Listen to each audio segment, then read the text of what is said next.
Okay, we're continuing with quotes in alphabetical order. This is Ezra Pound.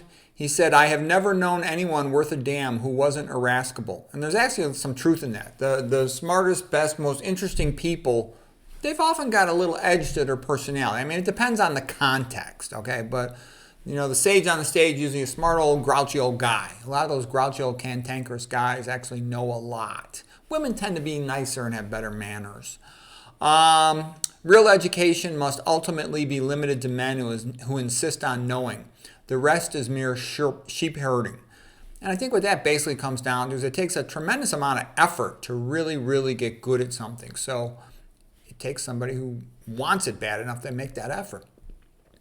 Okay, Ezra Pound. We should read for power. Man should be intensely alive. The book should be like a ball of light in one's hand. Men do not understand books until they have a certain amount of life. No man understands a deep book until he has seen and lived at least part of its content. And I knew that because with my father, when I was a young guy, like in junior high, we would watch these BBC movies and educational specials, documentaries, Tests of the D'Urbervilles, things like that, Thomas Hardy novels and stuff. And then I would read the books and I would want to talk about them with my father.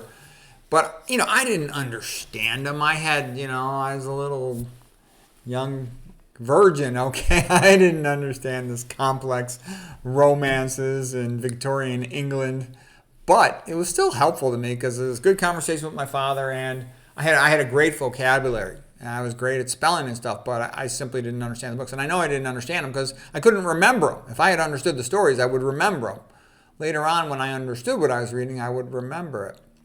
Ezra Pound. He says, great literature is simply language charged with meaning to the utmost possible degree. Yeah, every word, make it count as best you can. Genius is the ability to see 10 things where the ordinary man sees one and the man of talent sees 2 or 3. Plus the ability to register those multiple perceptions in the material of his art. That sounds a lot like, Goethe, okay? Okay, now the next one I think is one of his best quotes. He says, only emotion endures. And I think if you're writing and also when you're teaching, there should be some type of emotional angle if possible. Because when emotion really gets stuff to stick in one's memory.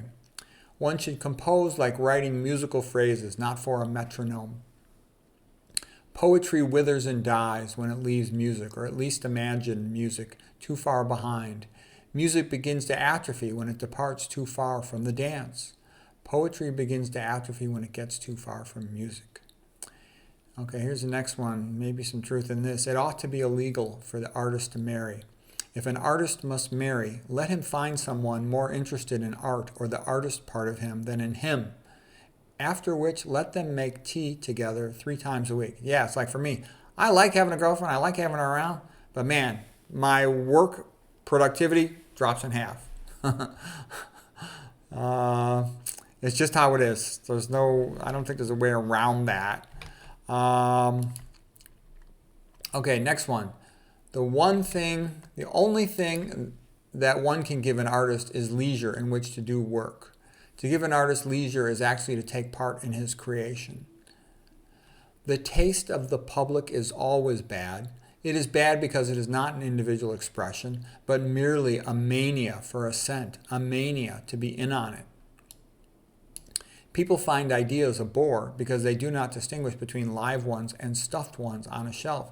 In my experience, most people really aren't that curious about stuff. I know lots and lots of fat people, and all they have to do is say, gee, there's people in some countries where everybody's skinny. That means it must not be genetic. What do? I must study what they do and learn. I'm amazed. Most people just say, well, I guess I'm a fat person, and they accept it.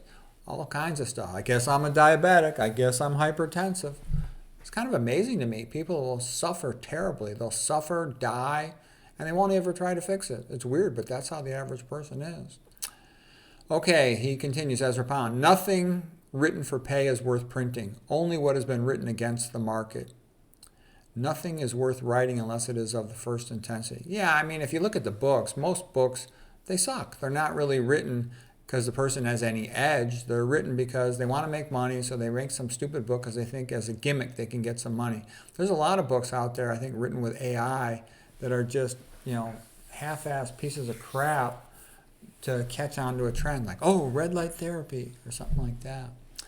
Okay, Ezra Pound, make it new. Okay, so that's what he had to say. I think the best one was, only emotion endures. That's my favorite quote from him. Okay. Hope you found that helpful.